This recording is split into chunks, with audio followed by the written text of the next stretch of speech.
జనసేన అధ్యక్షుడు పవన్ కళ్యాణ్ ఎమ్మెల్యేగా గెలవడంతో పాటు తాను అనుకున్నట్టు వైఎస్ జగన్ ప్రభుత్వాన్ని కూలగొట్టారు. ఈ నేపథ్యంలో 2 రోజుల్లో కూటమి ప్రభుత్వం కొలువుదీరనుంది. ముఖ్యమంత్రిగా చంద్రబాబు నాయుడు బాధ్యతలు చేపట్టనున్నారు.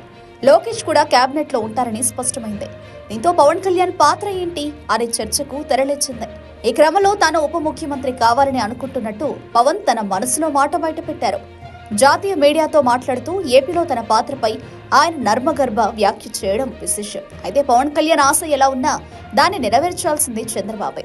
దీంతో పవన్ కళ్యాణ్ పదవిపై చంద్రబాబు మనసులో ఏముందో అనే చర్చకు తరలించింది. లోకేష్ ను వారసుడిగా తీసుకొచ్చేందుకు ఇదే సరైన సమయమని చంద్రబాబు భావిస్తున్నారు. ఈ సమయంలో పవన్ కళ్యాణ్ కు ఎంత ప్రాధాన్యం ఇస్తారనే విషయమై చర్చ జరుగుతోంది. పవన్ కళ్యాణ్ తో పాటు ఆయన పార్టీకి చెందిన ఎమ్మెల్యేలకు అధికారంలో భాగస్వామ్యం కల్పించాల్సి ఉంటుంది. టీడీపీతో సమానమైన అధికారాన్ని జనసేన కోరుకుంటోంది. ఎందుకంటే కూటమి ఏర్పాటు అలాగే అధికారంలోకి రావడానికి పవనే కారణమని ప్రతి ఒక్కరూ అంటున్నమాట.